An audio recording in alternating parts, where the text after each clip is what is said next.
ഷഫീഖ് കഴിഞ്ഞപ്പോൾ തന്നെ ഞാൻ ആകാശോട് പറഞ്ഞു നമുക്ക് സിനിമയെ പറ്റി ചിന്തിച്ച് തുടങ്ങാം, കാരണം അതിനുള്ള ഒരു ഗട്സ് നമുക്കുണ്ട്, ഓൾറെഡി ഉണ്ട്, നമ്മുടെ ടീമിനുണ്ട്. അപ്പോൾ ആകാശ് പറഞ്ഞു ഞാനൊരു വർക്ക് കൂടെ ചെയ്ത് കഴിഞ്ഞിട്ട് ഞാൻ സിനിമയിലോട്ട് ഇത് ആവുന്നുള്ളൂ. അപ്പം അത് സിനിമയോളം പ്രാധാന്യമുള്ളൊരു വർക്കായിരിക്കും എന്ന് പറഞ്ഞ് തന്നെ ഇത് തുടങ്ങിയത്. അപ്പോൾ സക്രാത്തിൻ്റെ വർക്ക് ഏകദേശം ഇപ്പോൾ കംപ്ലീറ്റ് ആയിട്ട് ഇത് കഴിയുമ്പോൾ തന്നെ എനിക്ക് മനസ്സിലായി ഇത് അടുത്ത് ഇനി എന്തൊക്കെയാണെന്ന് പറഞ്ഞാൽ നമുക്കിനി സിനിമയെ പറ്റി ചിന്തിക്കുന്നതായിരിക്കും ബെറ്റർ ഓപ്ഷൻ, കാരണം നമ്മൾ അത്രത്തോളം എത്തിയിരിക്കുന്നു. ഇപ്പോൾ ഞാൻ അനുവിനോട് പറയും, മച്ചാനെ നമ്മളിപ്പോൾ ഞാനിപ്പോൾ സിനിമ തുടങ്ങുന്നുണ്ടെങ്കിൽ ഫസ്റ്റ് ഷോട്ട് വെക്കുന്നുണ്ടെങ്കിൽ മുംബൈയിലെ റെയിൽവേ സ്റ്റേഷനിൽ സിനിമ ഒരു അത് അവിടുന്ന് ഫസ്റ്റ് ഷോട്ട് വെക്കുക. എന്തായാലും എല്ലാ പരിപാടിയെല്ലാം കഴിഞ്ഞ് ടീച്ചറിന് നല്ല റെസ്പോൺസ് ആണ്. ഇപ്പം ടെക്നിക്കൽ ടീമാരും സെറ്റ് ആയിട്ടുണ്ട്. ഇപ്പം ജനങ്ങളാണ് തീരുമാനിക്കേണ്ടത്, അറിയാം, നോക്കാം. നിങ്ങളുടെ അത്രയും പേരുടെ ആ ഒരു ഔട്ട് എൻ്റെ കയ്യിലോട്ട് വരുമ്പോഴത്തേക്കിന് ഞാനാകെ ഇതായിട്ടിരിക്കുക, കാരണം ഇത്രയും വലിയൊരു സാധനം എൻ്റെ കയ്യിലോട്ട് കൊണ്ട് വെച്ചേക്കുന്നത്. ഇപ്പൊ ഞാനായിട്ട് കുറയ്ക്കാൻ പോയി കഴിഞ്ഞാൽ തീർന്നു. അതുകൊണ്ട് പിന്നെ ഞാൻ അതിനെക്കാട്ടിലും പക്ഷെ അതും കൂടി വരുമ്പോഴല്ലേ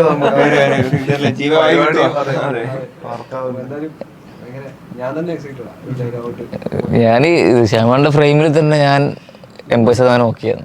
അത് ചുമ്മാ ഇത് പ്ലേസ് ചെയ്ത് കഴിഞ്ഞാൽ തന്നെ സാധനം. ഞാനെല്ലാവരും സന്തോഷമാണ്. എല്ലാവരും പ്രൊഡക്ഷൻ സൈഡ് നന്നായിട്ട് സപ്പോർട്ട് ചെയ്യുന്നുണ്ട്. അപ്പം ഷെഫീഖിന്റെ ക്ഷീണം മാറിയതിന്റെ പ്രശ്നങ്ങളൊന്നുമില്ല. അപ്പൊ എല്ലാവരും സപ്പോർട്ട്. ആ 2 വർക്കുകളിലും ഞാൻ ചെയ്ത 2 വർക്കുകളിലും ഈ ഫ്രെയിമുകൾ ഒരുപാട് എന്നെ മ്യൂസിക് ചെയ്യാൻ സഹായിച്ചിട്ടുണ്ട്, ശരിക്കും സഹായിച്ചിട്ടുണ്ട്. അപ്പം ഞാനന്ന് ആകാശനോടും പറഞ്ഞിട്ടുണ്ടായത് ഇന്ന ഫ്രെയിമുകൾ ഇതുപോലെ അവിടെ ഉള്ളത് കൊണ്ട് എനിക്ക് അങ്ങനെ തുടങ്ങാനൊരു സാധ്യത കിട്ടിയിട്ടുണ്ട്. അത് എനിക്ക് തോന്നുന്നു ആ ഷെഫീഖിന്റെ എല്ലാം കൂടെ തീർത്ത് ഇപ്പൊ സക്രാത്തിൽ വന്നിട്ട് അല്ല 2 സാധനം കണ്ടിട്ട് എങ്ങനെ ഉണ്ടായിരുന്നു?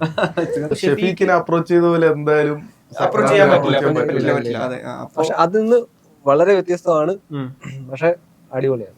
എങ്ങനെ പറയാൻ പറ്റും? തീർച്ചയായിട്ടും അത് ഒത്തിരി വ്യത്യസ്തമായിരിക്കണം, എന്നാൽ ഷെഫീഖ് ആകാനും പാടില്ല, എന്നാൽ അതിനേക്കാളും മികച്ചു നിൽക്കണം.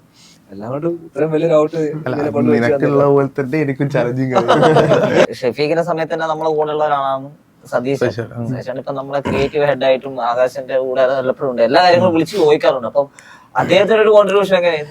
സതീഷ് ചേട്ടനെ പറ്റി പറയാന്ന് വെച്ച് കഴിഞ്ഞാല് പുള്ളി ഷൂട്ട് തുടങ്ങുന്ന ആ ഒരു ഡേ മുതൽ അല്ലെങ്കിൽ സ്ക്രിപ്റ്റിലേക്ക് സതീഷ് ചേട്ടൻ ഇതാണ് ചെയ്യാൻ വേണ്ടി പോകുന്നത് എന്ന് പറയുന്നത് മുതൽ വേണ്ടുന്ന കാര്യങ്ങളും അതിനുള്ള ബാക്ക് സപ്പോർട്ടായിട്ടൊക്കെ നമ്മളെ കൂടെ നിന്നിട്ടുണ്ട്. അതുപോലെ ഈ സാധനത്തിന്റെ ഫസ്റ്റ് ബേബി എന്ന് പറഞ്ഞ സാധനത്തിന് കാണുന്നത് അനൂപിയാണ്. അതിനറിയാം. അപ്പോ ഷെഫീഖില് സോങ് ഇൻകംപ്ലീറ്റ് ആയിരുന്നു. അപ്പൊ അതുപോലെ എന്തെങ്കിലും സാധനം അതിന് കാര്യം പറയാം. ഇപ്പൊ നമ്മളിങ്ങനെ പല റീൽസ് ഒക്കെ കാണുമ്പോ ഞാൻ മെല്ലെ ഷെയർ ചെയ്യും, കണ്ടു വെച്ചോ നോക്കി വെച്ചോ എന്നിട്ട്. ഞങ്ങള് തമ്മിലൊരു അങ്ങനെ ഒരു ബന്ധമുണ്ട്. അതായത് എന്തെങ്കിലും ഒരു വീഡിയോ അല്ലെങ്കിൽ എന്തെങ്കിലും ഒരു മ്യൂസിക് റിലേറ്റഡ് നമുക്ക് പ്രയോജനപ്പെടുന്ന എന്തെങ്കിലും ഒരു കാര്യം കണ്ടു കഴിഞ്ഞാൽ നേരത്തെ ഷെയർ ചെയ്ത് തരും.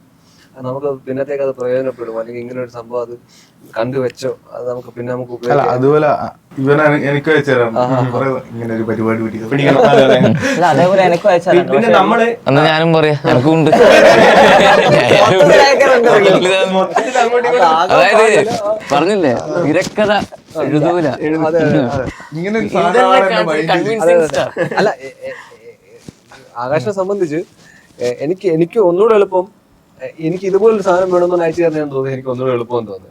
അല്ല അത് സംഭവം വെച്ചാൽ നമ്മളിപ്പം എഡിറ്റിംഗ് ടേബിൾ അനൂപിക്ക് അയക്കുന്നതിന് മുമ്പ് നമ്മള് റെഫറൻസ് മ്യൂസിക് വെച്ചിട്ട് എഡിറ്റ് ചെയ്യുക. പക്ഷെ ആൾക്ക് പോകുമ്പോൾ ഞാൻ സാധനം മൊത്തം മ്യൂട്ട് ചെയ്തിട്ടാ പുള്ളി കഴിക്കുക. അപ്പൊ ഇത് കേട്ടിട്ടുണ്ടെങ്കിൽ പുള്ളിന്റെ ആ ഒരു പരിപാടി ഇതിലേക്ക് വരാൻ സാധ്യതയുണ്ട്. അപ്പൊ നമ്മള് പോകുമ്പോ അതൊക്കെ ക്ലീൻ ആക്കി ഓഡിയോ മാത്രം ഡബിങ് ഓഡിയോ മാത്രം വെച്ചിട്ട് കൊടുക്കുക. അന്നേരം എനിക്ക് ചില സമയത്ത് കൺഫ്യൂഷൻ ആവാറുണ്ട്, കാരണം ഇത് ഏത് വെച്ചിട്ടാണല്ലോ ഏത് മീറ്ററിലാണ് ഇത് പോകുന്നത് എനിക്ക് അറിയത്തില്ലല്ലോ. അപ്പൊ എനിക്കത് ഭയങ്കര കൺഫ്യൂഷൻ ആവാറുണ്ട്. അപ്പോഴാണ് എനിക്കത് നല്ല ചാലഞ്ചിങ് ആയിട്ട് തോന്നിയിട്ടുള്ളത്. കാരണം ഇവിടെ എന്ത് ചെയ്യണം, കാരണം എഡിറ്റ് ചെയ്ത് വെച്ചേക്കുന്നത് വേറൊരു മീറ്ററിലാണ്, എനിക്ക് അവിടെ എന്ത് പിടിച്ചാൽ പറ്റും. അന്നേരമാണ് ആദ്യം ഞാനൊരു സാധനം ചെയ്തിട്ട് ആകാശം അയച്ചു നോക്കും. അപ്പൊ അത് ഓക്കെ പറഞ്ഞില്ല എന്നുണ്ടെങ്കിൽ എന്റെ മനസ്സിൽ വേറെ സാധനം കാണും, അത് എന്തായാലും ഓക്കെ ആയിരിക്കും എന്ന് എനിക്കറിയാം. എന്നിട്ട് 2ാമത്തെ തീർത്ഥം അങ്ങോട്ട് ഇട്ട് കൊടുക്കും എന്ന് പറയാം. പിന്നെ ഇതിനെ മിനുക്കുപണി എന്ന് പറഞ്ഞാൽ പിന്നെ മാരക. ഇപ്പൊ ഓക്കെ അല്ലെങ്കിൽ നമുക്ക് പറയാം വർക്ക് ചെയ്തോട്ടെ, പക്ഷെ ഓക്കെ പറഞ്ഞ സാധനം പിന്നെയും ഇത് അതിപ്പോ നീയാണെങ്കിൽ എഡിറ്റ് ചെയ്തിട്ട് ആദ്യം അയക്കുന്ന സാധനം ഒന്നായിരിക്കും, പിന്നെ അത് ഫൈനലിലേക്ക് വരുമ്പോ അതേ ആയിരിക്കും. ഷെഫീഖിന്റെ സമയത്ത് തന്നെ എന്റെ വീട്ടിൽ കൊണ്ടുവന്ന് കാണിച്ച ഒരു സാധനമല്ല ഞാൻ.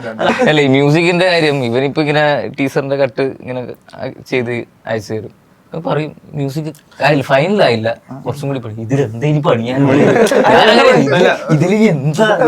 അല്ല ഏറ്റവും കൂടുതൽ കോമഡി വെച്ചാൽ ഇത് കഴിഞ്ഞിട്ട് ഓരോന്ന് ഇറങ്ങുമ്പോൾ ഞാൻ വിളിക്കും, എടാ ഗംഭീര സാധനം. അപ്പൊ ഞാൻ കഴിഞ്ഞിട്ട് ഇനിയും വരാനുണ്ടാവും. ഞാൻ ഇത് കാണുമ്പോ ഞാൻ ഓക്കെ ഇനി ഇതിനപ്പുറത്തേക്ക് എന്ത് ഇങ്ങനെ അപ്പുറത്തേക്ക് പോയിട്ട് അല്ല അല്ലേ ഇപ്പൊ അതാണ് അടുത്ത സിനിമയാണ് നമ്മളിലൊക്കെ ലക്ഷ്യം. ഇപ്പൊ ഞാൻ അനുവിനോട് പറയും, മച്ചാനെ നമ്മളിപ്പോ ഞാനിപ്പോ സിനിമ തുടങ്ങുന്നുണ്ടെങ്കിൽ ഫസ്റ്റ് ഷോട്ട് വെക്കുന്നുണ്ടെങ്കിൽ മുംബൈയിലെ റെയിൽവേ സ്റ്റേഷനിൽ സിനിമ ഒരു അത് അവിടുന്ന് ഫസ്റ്റ് ഷോട്ട് വെക്കുക ആണല്ലേ റെയിൽവേ സ്റ്റേഷൻ. അപ്പൊ പിന്നെ ഇൻസ്റ്റാഗ്രാമിൽ കാണുന്ന റീൽസ് ഒക്കെ സിനിമയിൽ എത്തും എന്ന് എനിക്ക് ഉറപ്പുള്ള ഒരു ടീം തന്നെ. കാരണം ഒരുപാട് ഷഫീഖ് കഴിഞ്ഞപ്പോൾ തന്നെ ഞാൻ ആകാശോട് പറഞ്ഞു നമുക്ക് സിനിമയെ പറ്റി ചിന്തിച്ച് തുടങ്ങാം, കാരണം അതിനുള്ള ഒരു ഗട്സ് നമുക്കുണ്ട്, ഓൾറെഡി ഉണ്ട്, നമ്മുടെ ടീമിനുണ്ട്. അപ്പോൾ ആകാശ് പറഞ്ഞു ഞാനൊരു വർക്ക് കൂടെ ചെയ്ത് കഴിഞ്ഞിട്ട് ഞാൻ സിനിമയിലോട്ട് ആവുന്നുള്ളൂ. അപ്പം അത് സിനിമയോളം പ്രാധാന്യമുള്ളൊരു വർക്കായിരിക്കും എന്ന് പറഞ്ഞാൽ എനിക്ക് തുടങ്ങിയത്. അപ്പോൾ ചക്രാത്തിൻ്റെ വർക്ക് ഏകദേശം ഇപ്പോൾ കംപ്ലീറ്റ് ആയിട്ട് ഇത് കഴിയുമ്പോൾ തന്നെ എനിക്ക് മനസ്സിലായി ഇത് അടുത്ത് ഇനി എന്തൊക്കെയാണെന്ന് പറഞ്ഞാൽ നമുക്കിനി സിനിമയെ പറ്റി ചിന്തിക്കുന്നതായിരിക്കും ബെറ്റർ ഓപ്ഷൻ. കാരണം നമ്മൾ അത്രത്തോളം എത്തിയിരിക്കുന്നു.